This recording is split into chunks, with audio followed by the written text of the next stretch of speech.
Hello guys, muraho neza mwiriwe abandi mwaramutse bitewe naho uri kunyumva uturuka. Reka nizere ko mumeze neza bakunze UMWIZERWA TV, wowe umwizerwa. Wowe nsuhuza umwizerwa, icyizere turakigufitiye kuri umwizerwa.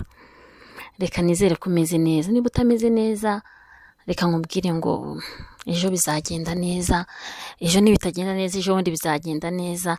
Life is not straight line. Uno kuvuga ngo uragenda urazamuka ukaroha mu buzima bukanga, wakubita ahantu wajya gushaka amafaranga hano ukayabura uyu munsi ariko ejo ukayabona, ngo wamanutse urazamuka ukamanuka ugatambika. Life is not straight line. Maisha ni kama mlima, ni kupanda na kushuka. Rero uyu munsi niba urahaterera wumva umutima nyine wacitse imbaraga, reka nkubwire ngo ejo bizagenda neza. Kamubwire ngo bizagenda neza, bajya bavuga ngo time heal. Ibintu byose biharira igihe. Uyu munsi niba utabitameze neza ejo bisaba bimeze neza. Gusa sinzi niba wizera muri ra jambo rivuga ngo time will heal. Ngo time heals what reason cannot. Ntago mbyumva kuko hari n'igihe ari cyo kikurwaza ahubwo. Uyu munsi ukaba umeze neza ariko kubera igihe hakuze igihe, isiko igihe kigukura ahantu mu mazi kikakujyana mu muriro. Igihe gifite imbaraga, igihe nicyo kintu cyonyine kigukura amata mu kanwa. Igihe uziko igihe kigukura ahantu wari ufite inshuti ukunzwe, wumva ari wowe uriho witsamura bakubwira ngo urakire, igihe kikagenda kikakugira umukene, ngeze mu butunzi ku rwego abantu bose bibagirwa yuko nariho. Igihe nicyo kintu cyonyine gifata umuntu wa umusitari azwi, bamuvuga abantu bose bagahaguruka, kikamuzimya. Igihe. Reka twigire mu kiganiro cy'uyu munsi. Hari umuntu warayimbwiye nimugoroba, hari umuntu warayimbwiye ngo ariko ngo barambwire ngo isi turimo ngo uri kuyibona, ngo uziko ejo bundi umuntu yakoze ubukwe ngo munsi y'umugeni ngo wagaturuka ngo ikiyoka ngo ngwino nkwereke, ngo nabibonye ngo babifotoye ngo ikiyoka ngo kinini, ngo noneho ngo n'ibintu byagurukaga, ngo ibintu byari biri ku meza byari biri kuguruka. Ndavuga nyereka si iyo video ndebe. Anyeretse rwose ntago mbabeshya, nta kuri nabonye ari ibintu nyine bateguye kugira ngo nyine batwereke twishime, ariko ntabwo kwari ko kuri. Uyu munsi ndashaka ko tuganira ku kintu cya social media. Social media ni nziza. Social media ituma tubaho. Social media ituma umenya kuriho, kuko wamenya gute se ukubaho utarebye uyu munsi ukuntu bari kubaho ngo bibeho. Usanga uri gusanga muri iyi minsi ngewe ndareba umusitari runaka yambaye ipantaro, zira nizo zigezweho. Kumbe zira nizo zigezweho, ugahita ushaka amafaranga wihuta kugira ngo ujye kuyigura igihe kitagusiga. Kumbe nta nubwo uzi neza yuko iriya pantaro koko yambaye ngasohoke. Wasanga kubera publicité baje bakamwishyura akayambara in house mu nzu, bakamufotora neza akagikuramo akanakijugunya. Igihe turimo social media umuntu ashobora gukoresha. Niba nshaka kwamamaza wenda imyenda ya bikini, noneho nkayambika umuntu yagiye mu birori, cyangwa se nkanashaka nkanamwambika n'amakoma kubera kwenda muri iyo minsi ariyo ndi gucuruza. Noneho twe twamubona ndi kugira ngo mbumvishe ukuntu igihe ngiye nshaka kugendana n'igihe yakinsize numva ntariho. Noneho namubona yagiye mu birori yambaye wenda iyo bikini, kandi wenda umuntu uri kwamamaza, nkahita mvuga ati wow, kumbe nibyo bigezweho. Nari naracitswe. Thank you. Nari naracitswe nkirukanka bandayiguze. Iki gihe kiri gutuma turi kwirukanka nk'abayobye ahubwo. Social media ni nziza. Social media ituma uruhuka. Ntabwo ituma uruhuka. Social media ituma umenya amakuru atuma uruhuka. Ubundi amakuru tubona mu binyamakuru, amakuru dusoma, amakuru tubona kuri YouTube, ibintu tubona kuri Instagram, twari dukwiye kuyayungururamo ibintu bitatu: kuruhuka, kwiga no gutumanaho. Ngo bo batubwira kugira ngo entertain, to communicate na to educate. Ngo bashobora gukora ikintu, nshobora kuza ngiye ngakora video, nshobora kuza gufata video nkafata couple nkayirema, nkerekana ukuntu bakundanye, nkashora nyine mayanjye kuko nyine ndi muri business, ndashaka ko umuntu aruhuka, nkerekana ukuntu bakundanye, hanyuma umukobwa akadesova umuhungu, akamuhemukira akajya gukundana n'undi muhungu, none bagakora ubukwe. Ku munsi w'ubukwe bwabo umva nkubwire, none nyine abadayimoni bakaza, inkuru yanjye nkayiha umutwe mvuga ngo wa muntu wahemukiye umusore bakundanaga amuteje ibidayimoni.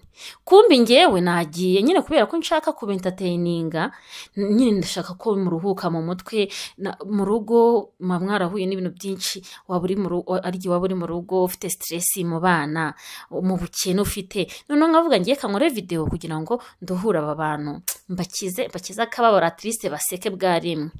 Ukabona video yanjye mu gisharagati nyine tugatangira imisango y'ubukwe, noneho ariko mu kanya tukaba dufite ibintu twumvikanyeho nyine biri bugaragaze yuko abadayimoni nyine abadayimoni baduteye mu bukwe.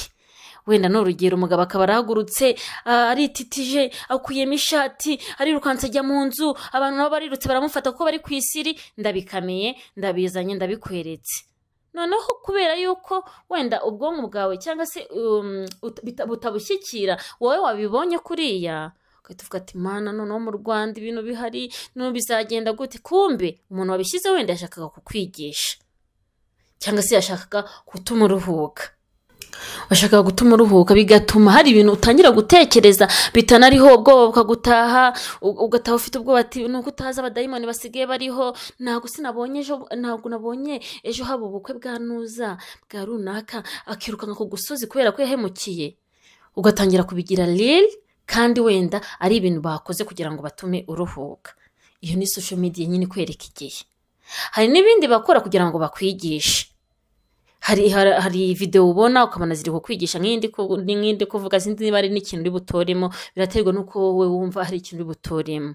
Hari n'indi bakora kugira ngo wenda bakominike, wenda nkaza nkavuga ngo wenda Minisiteri y'Ubuzima iravuga ibi ngibi n'ibi, irashishikariza abantu bose kwirinda kubera ko habaye indwara iyi n'iyi. Ibyo ni ibintu dukwiye kuvoma kuri social media, amakuru dukwiye kubona. Ariko bakunzi bacu munyumve neza, twafashe ibintu biri kuri social media tubyinjiza mu buzima, bitugira abaheza nguni, biraduhindura ku rwego ntabwo tukirabo twaribo, twebwe ubwacu twarazimye. Noneho social media nibyo tubona, nibyo bisigaye bihari ku bwacu. Nuko ngo ngewe ituze ntabwo nyihari, ahubwo ibyo mbona, ibyo nsoma nibyo biriho. Nimba nabonye uyu munsi wenda umusitari, ntabwo ndi bubavuge batazanyikubitira, nabonye umusitari runaka afite ikibuno, nyine yaje ashyiraho ikibuno, none ambwira ukuntu mu minsi 3 yonyine ariho yakibonye, ashyiraho n'amavuta, nsiga ikibuno cyanjye nkagisiga nyine. Noneho hari n'ukuntu babisobanura neza, akakubwira ukuntu uri bumanuke neza ugisiga, wenda ntuze kugenda atari straight line, ntuze gukora oblique cyangwa ngo ugende ukora cycle uzunguzana gutyo, ntago kiri bubyibuye. Oya, arakubwira ati bamanura from up to down, no from left to right, uti umanure gutyo usige iminota 10. Numva atangiye kwaka umuriro, none utambike. Numva none hatangiye nawe gushyuha, none uzamuke. Wowe mugore cyangwa mukobwa ufite ibiro bikeya Imana yaguhaye, ugashyuha mu mutwe, kuko ari amavuta rimwe na rimwe nubwo abagura make, abagura nk'amadolari nk'ibihumbi bingahe, ntabwo mbizi, njye ntabyo nzi. Wowe uri kunkurikira ndabizi ko ubizi. Nkavuga nti ndakura he haya amafaranga ko nshaka ikibuno koko? Kandi wumve n'ukuntu isi yabaye corrupt, nsigaye nterwa ipfunwe nuko nta kibuno kinini mfite, kubera ko nyine nibyo bigezweho. Hari n'igihe taille française zagezweho, abantu bakavuga ati uriya mwana ateye neza kubera ko nyine nanutse. Noneho kino gihe nyine turimo, ufite wenda ikibuno kinini ni ugezweho, ariko ubizi ute nimba ejo uba ufite icyo kibuno kinini atari wowe ubwo uzaba utagezweho, ubizi uteye nkawe uyu munsi atari uzaba ugezwe hejuru. Ubwo se wambabariye uri kwirukanka inyuma y'ibiki koko? Reka dukomeze. Nkagenda nkafata ari amavuta ndayakura he wenda yakura he, naba mfite umugabo nkagenda nkamuhoza ku nkeke koko, nkamuraza ku nkeke. Ntabwo nkunda, iyaba nkunda abandi bagore iyo bababwiye abagabo babo barabasponsoringa, kandi ubu ngubu ngiye nkajya ahandi njyewe uzambwire rero ko ntajya ahandi, ntabwo unkunda se, wamvanye iwacu njyewe uzi ko utazampa ibyo nkeneye. Ubu ngubu mwabyumvishe? Urashaka ikibuno kubera ko bakubwiye ngo mu minsi 3 gusa ni wisiga aya mavuta ikibuno kiraza. I am sorry for you, I am very sorry for you, kuko nicyo kibuno cyaza mu minsi 3 ntabwo nkeka ko cyaba ari ikibuno. Kumbe ntabwo uza ahantu byavuye, wenda uriya muntu uri kwamamaza bamukize ku marejime, bamushyira muri siporo, baramwabona ariyabonesha, akora siporo zose ziba ziri naturelle kandi zirakora, akora siporo zose ziri butume nyine aho ashaka gutera neza hatereka. Abikora nk'umwaka cyangwa imyaka 2, ubona ifoto ya final product y'icyo kibuno. Noneho barakubwira ngo mu minsi 3 washyushye. My dear, social media ni ikintu cyiza. Ase uriya muntu wambaye uriya mwenda uzi gute urugendo byabamutwaye? Uzi gute niba batarawumudodeyeho? Ese ubundi bizi gute niba uriya mwenda ko kunabaho? Ngo ntabwo bizi ngo imyenda igezweho muri iyi minsi ngo ni imyenda ngo ninyevuga barankubita ngo igaragaza umukondo. Kandi uriya muntu w'umusitari wabonye wambaye akakwereka iyo foto imwe bari bushyire hariya bakamuhereza miliyoni runaka z'uko yabamamariye. Uriya musitari nta nubwo uretse kubikora nk'akazi ngo ubuzima bukomeze, kuko my dear, amafaranga aratuyoboye. Uri gukora ibintu utarukwiye gukora kugira ngo ubone amafaranga. Uretse uriya muntu wambaye uriya mwenda akifotoza ifoto kugira ngo yibone usare nka gutyo wasaze. Hari n'igihe ndakwinginze ubyumve, umbabarire ubyumve, hari n'igihe atawambara ngo ajye imbere y'ababyeyi be cyangwa ajye hehe nyine akandika niba ari ubidefanda ati mugabo wanjye impamvu nambaye umwenda nkifotoza kuriya nuko nyine tukeneye amafaranga ngo tubeho, nyemerera mbikore. Kumbe wowe uri kubona ko ati Imana nibyo bigezweho. Social media ntabwo tukiri batwebwe, iziko batwebwe ntabwo tugihari. Aline ntagakira Aline, mbare nta muntu ndi kuvuga. Alice ntagakira Alice, Clarisse ntagakira Clarisse. Twebwe nge Clarisse, nge Clarisse, nsigaye ndi ibyo ndeba. Iyi si iravuduka, ahubwo tuzisanga munsi y'umuhanda. Narinde kubabwira ngo life is not straight line. Maisha ni kama mlima, unapanda ukashuka. Niba uyu munsi ubona ibintu bitameze neza kubera icyo uri kwiyandisha imibabaro, uhora wihoza ku nkeke, washatse ibyishimo by'umutima ukanyurwa n'ukuri ko ejo bizagenda neza. Erega na mwana uvuga ngo yuzure ingobyi. Ntureba bari abantu bose bari successful, ntabwo ari gushira batangiye. Ikindi biterwa n'inzira wanyuze. Hari igihe bavutse bafite ababyeyi babateganyirije inzira. It's a matter of time. Ntabwo bivuze ko utazahagera. Umuntu wese ugihumeka, ngewe ndabizi neza, nizera ko nkihumeka nta hantu na hamwe ntagera. Niba ubyumva nkanjye ntabwo mbizi, ariko nge niko mbyumva kandi nta nubwo wabinkuramo.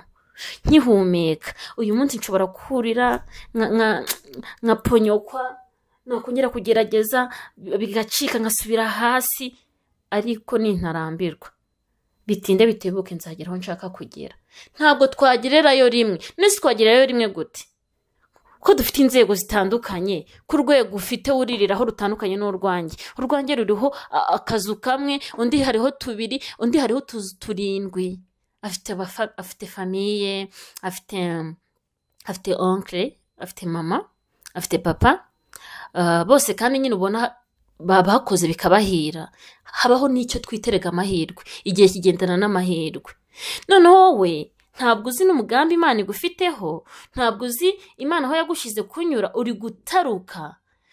Reka nkubwire, ntureba ukuntu uri gutaruka stage zawe uzenguruka, utanyura inzira ya nyayo ukwiye kunyuramo kugira ngo ugere ku iterambere. Uzagaruka wisanga aho wari uri, ugaruke gutangira bundi bushya kubera ko washatse ibintu vuba. twige kunyurwa, twige kumenya ngo ngende unique. Niba wenda ngende kunyura muri runo rugendo, niba naratangiye kwiga wenda nkiga secondaire, nkagira Imana nkatsinda, nkagira nyine 6e, najya 6e nkabura Bruce narayibuze, njye gucuruza mitiyo. Maze gucuruza mitiyo, nyuma y'imyaka 2 ngize Imana ndi kwirihira nkiga muri weekend. Ejo bundi mbonye akazi muri banki. Uri ko mu rwo rugendo, reka nkubwire urundi rugendo rw'undi muntu utandukanye nawe. We none na twankomene yayitsinze, bahise bamugurira privé, amujyana kwiga kandi mu ishuri ryiza cyane, ryiza cyane. Avuga indimi nk'esheshatu cyangwa 8. Excuse me. Noneho no mu wa 4 nabwo niyatsinda. Unyumvira ukuntu uri ko baba banameze, bundi buri aba babuze iki kugira ngo banatsinde nibura. Mumbabarire nimonera amabuye. Turi kuganira. Ibi ni ibitekerezo byanjye, Umwizerwa TV nabateguriye. Nta wundi muntu ndi kubitira. Turi kuganira, namwe muri comment muraza kumbwira ukuntu muri kubibona. Twe turi kuganira. None uriya muntu utaratsinze no mu wa 4 bahise bamugurira, none no mu wa 3 niyatsinda bahita bamujyana nyine kwiga, kandi yize afite akazi kuko yari afite shop. Noneho wa mwana wa 3 wabonye uriya nyine bagiye bagurira akazi, kabura ukuntu nyine yambaye neza, asa neza. Hano hanze hari abantu basa neza. Mana mbega abantu basa neza ko wagira ngo none ari mbona umuntu hose uriya muntu ni umuntu cyangwa cyane ikindi kintu. Uriya muntu ni umunyarwanda cyangwa wenda nyine mu Rwanda sigara abantu beza ku buryo nyine ubona umuntu hati mbega umuntu mwiza, Mana we uriya muntu ni mwiza. Ariko se uzi biriya bintu ari kubikura he? Uzi yarabibonye ate? Uzi yarabigeze hate? Ryari? Uzi igihe yakoresheje ngo abigereho gute? Uzi inzira yanyuzemo hamwe nande? Uzi yarafatanyije nande? Hehe, uzi yarabiboneye he? Nkaza rero ngewe w'inyabitekeri, mumbabarire nimunkubite. Nkaza nkabona ukuntu uriya mwana asa neza, kandi we yifitiye famiye, nta nubwo yabigezeho rwose mu nzira mbi. Nyine yibereye gutyo, bakajya bamusponsoringa, baramushingira, none ari successful rwose, ameze neza. Kumbi wahise utangira gutekereza ukuntu afite umusponsa, kuko nibyo biri mu mutwe wawe wabaye corrupt. Ati Mana nanjye ndamushaka. None nubwo nyine wari uri unyabitekera usa nabi, waje nyine hano hafi ku mujyi, watangiye gusa neza, ikigare kirakwishe, uremera ugura ubucuti. Izi ko tugeze mu gihe umuntu atanga amafaranga kugira ngo abe inshuti yawe. Basi tujye tugendana nanjye babure ko mfite inshuti, tujye tugendana mbone ko tuziranye. Wampostinze, oh my god, what is it? Ibi ni ibiki? Turabigenza gute? Reka ngaruka inyuma gatoya, munyemerere ngaruka inyuma gatoya ku kibuno. Uzi ko hari telefone zishobora kugufotora zikakongera ikibuno nkabipostinga. Biriya bintu tubona mu mafoto ntago ari bo turi bo rwose, ntibakakubeshye. Snapchat se zibereye hiki? Filter. Hari n'abantu bakodesha aba designer. Iyi si ngiye isigaye neye ubwoba. Izi ko umuntu ashaka femu ku rwego agashora ku muntu uri mu mwenda umwe ku ijoro rimwe, uri mu fotore, akajya kuediting foto kugira ngo akunda rye hiti. None we wasaze, wasamaye, urenda kwicwa n'umubabaro ngo ntabwo usa na runaka. Look at you, shame on you. Ndumva ngusetse cyane, umbabarire ntabwo ngusetse, nikiniraga. Ariko reka tuganire. Uraje uguze inshuti, ati sha mwanjye mwankize muri icyo kigare cyanyu. Ndibuka twiga kuri kaminuza, Mana yanjye kambideke kubivuga. Twiga ku ishuri ari gihe wabonaga abantu bironda. Noneho waba uvuka nko mu cyaro, ukavuga ngo utaye Kigali kugira ngo nyine wimare ibikomere. Nyine ukajya uvuga ngo utaye Kigali, none umwana atahana n'abashuti, ukahita utega mukagera Nyabugogo. Nacyo ndi busubira inyuma, wenda waba utaha nko ku Kamonyi. Ukaza guhita utega imodoka nyine ukavuga ati ngewe mfashi ya Kimironko. Hari n'ukuntu uvuga nyine n'indimi nyinshi kugira ngo nyine batakunyuzamo ijisho. Ati Njemi, I will take a Kimironko taxi, so you guys see you, make sure you call me video. Si ugahita ugenda ugahita ujya ku ndonke. Indonke nisigaye ndabamamarije reka mbaremere. Indonke nisigaye itwara abantu bagiye ku Kamonyi bavuye Nyabugogo. Ugahita usubirayo ukagenda ufite agahinda, tike yagushiriyeho, wagira ngo bemeze. wambabariye ukaba wowe koko kuzabaho neza. Ariko uzi ko utari wowe, uzi ukuntu bibiha, urambara ukubora si wowe, niyo baguhamagara ari igihe uvuga se nitabe, n'ubundi sinjye ariko nyeka mpfe kwitaba, reka ngaruke. Uri kugura inshuti ngo bagushyire mu kigare cyabo? Iyi si igeze he koko?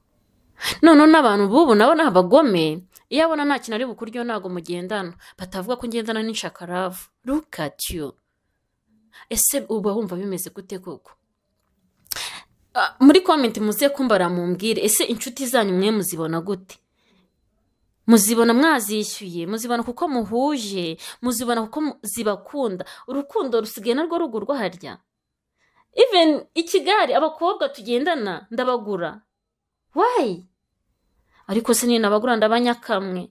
Mbega isi yahigeze. Isi igeze he koko?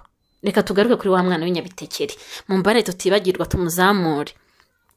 Araje ahuye na wa wundi wahuye na onkle mwiza ku ishuri, wanamwereye ubushuti kuko uriya waherewe ubuntu, ufite na minerval yakuye mu rugo nta muntu wayimuhaye. Ntabwo abagira umutima mubi, aba ari umwana mwiza, mujyana muri restaurant akaba ari we wishyura, agutiza imyenda. Dore kuba warishwe n'ibikomere wirirwa utira, wagiye wambara imyenda yawe koko? Wambaye imyenda yawe wabiki, ariko se nuyambara n'indi urakureba ko bose baraco batagusuhuje, ukabaho mu gahinda, ukajya urarurira, ukiruka ukajya muri toilette ukarira, ukavayo useka.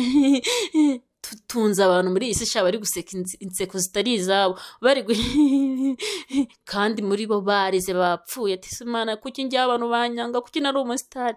Wabaye wowe koko kutaza aho Imana yakugeneye, kutaza ubuzima bwawe, uri kubaho uhundi muntu uzi azaba iki, azaba nde, ryari, azabaho iminsi ngahe. Wasanga Imana iri kumutiza ubuzima ngo yishime kuko igiye kumucyura. None washyushye, ubizi ute niba urugendo rwawe rutazaca ahantu wenda buhoro buhoro, ejo bundi ukaba uri his excellence cyangwa runaka?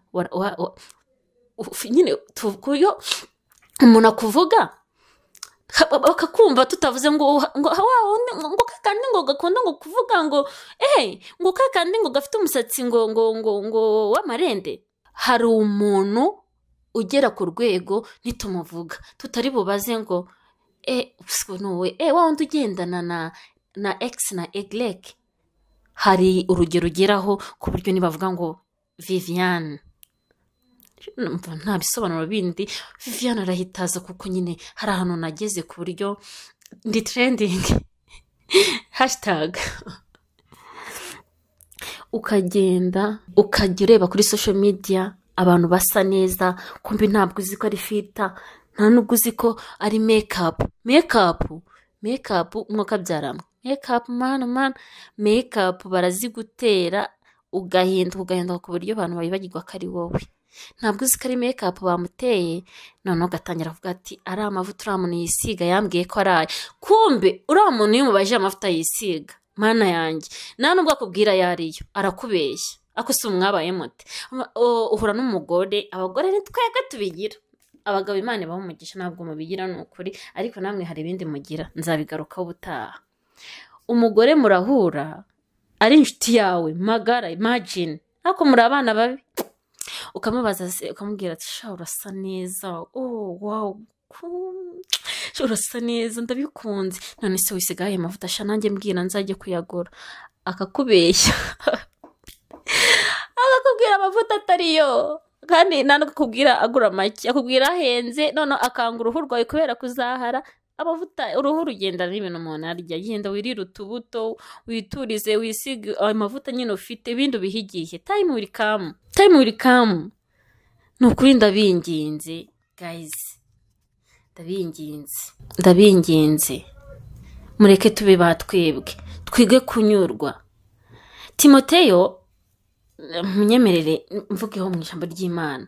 Timoteyo yarahuguwe na Paulo, aramubwira ngo ni Timoteyo cyangwa n'Abefeso ibice 5:5, ubwira ngo nuko mwirinde cyane uko mugenda, mutagenda nk'abatagira ubwenge, ahubwo mugende nk'abanyabwenge, mucunguze uburyo umwete kuko iminsi ari mibi, ntuko nimukaba bapfu. Reka nkubwire, wakwihanganye ukagira ubwenge koko, abantu bazakumaraho utuntu twawe kugira ngo babe inshuti zawe. Washoye uramujyana Kamiriya, uyu munsi tujya muri Kamiriya yo mu mujyi, ejo tuzajya ku ya Kigali Heights, kandi ninjye uri bwishyure ntugire ikibazo. Kumbe uri kubivuga uri hasi nawe ugiye kubasohokana wayagujije. Cyangwa se niba bitari ibyo, ntange maze kuba mwiza, navuye Nyabitekeri, ndashaka umusponsor. Kuko ugiye kwicuruza kugira ngo abantu bagukunde babe inshuti zawe. Uzi gute bari abantu uvuga ushaka gusa nabo bafite ibibuno basa neza ko batibagishije? Ubizi ute? Bari abantu wundi urabazi. Usundi ufite niba atari amashusho. Wenda ntago ari amashusho nyine kuko hari abari for real. Ako nyine ngiye ntago nzi aho byavuye pe, kuko nyine abantu bateye bitandukanye. Ese ubu ni gutyo uteye ubizi ute niba atari byo byiza? Ko nta muntu uteye nk'undi. Wakoze agasiporo ukareka nyine kuba bumburu.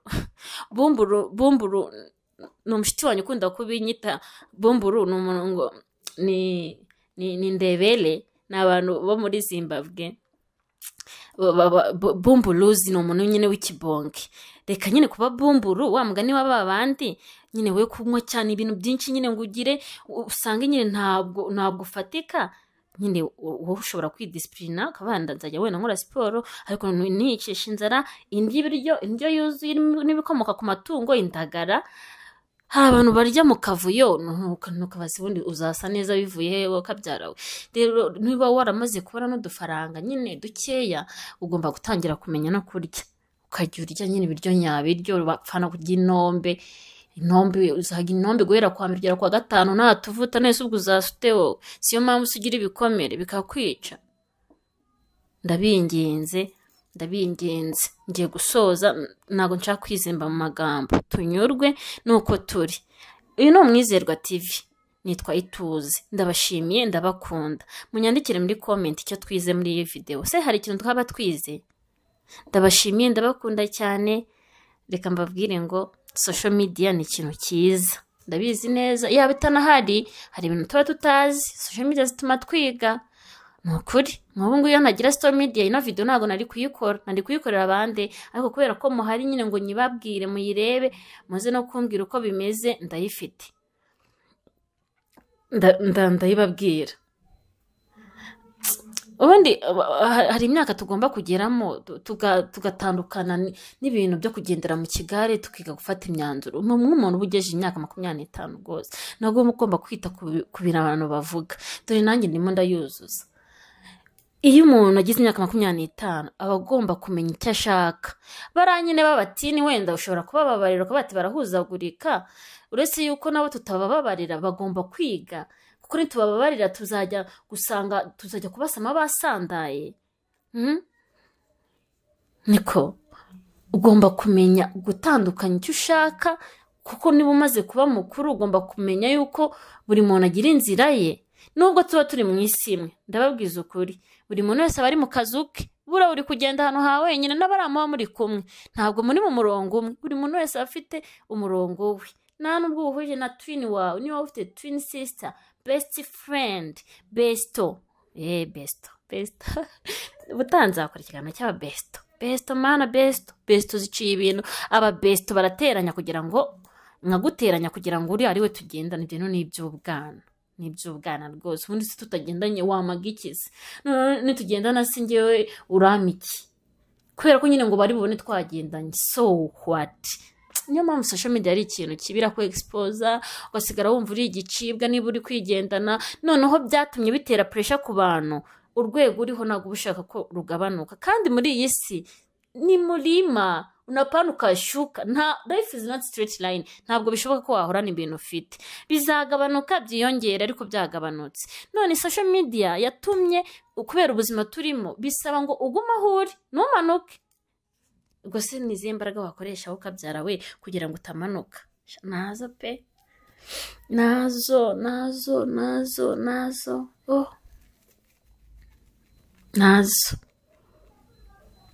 Ndabashimiye, ndabakunda. Iyo ngiye kuvuga ibi bintu numva bibaye byinshi, kuko tugeze mu isi iri collabed, aho n'ubushuti babugura.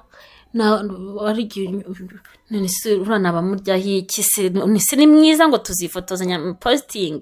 Burasa afite abashuti beza batwika. none abashuti basigaye batwika, bafite abashuti beza ku buryo bazamwambarira mu bukwe se ari abakobwa beza. Ibazaho usigaye gukora ubukwe, inshuti zawe ntuzitumire, ugatumira abantu beza. Ndumva ndi kubaseka, gutumira abantu beza. Ntabwo ari ibyo, ntabwo ari ibyo, ntabwo ari ibyo, ntabwo ari ibyo, ntabwo ari ibyo, ntabwo ari ibyo, ntabwo ari ibyo, ntabwo ari ibyo, ntabwo ari ibyo, ntabwo ari ibyo, ndabivuze ntabwo ari ibyo. Ukwiye kumenya yuko ubuzima bwawe ni ubwawe, ntabwo ari ubwuriye. Niyo mpamvu iyo uryamye ryama wenyine, hari umuntu umujyana, niyo mwaba muri kumwe ku buriri, hari umuntu umujyana mu nzozi. Hari umuntu warabyuka ngo avuge ngo umutima urateye, ngo isiko nanjye uteye, ngo ubitereye rimwe. Ibyo tujya tubibwirana mu rukundo, ariko nta marangamutima yandi, ntabwo ari reality. Ndabinginze reka wimenye, umenye ngo nduyu, wige kunyurwa, bizagufasha. Reka mbashimire, nitwa Ituze, uyu ni Umwizerwa TV. Reka ngushimire wa mwizerwa we, ngiye impamvu mbita bizerwa. Umuntu urebye iyi video akayirangiza no kuri umwizerwa. Kandi buriya niba hari ikintu gihenze mu buzima ni icyizere.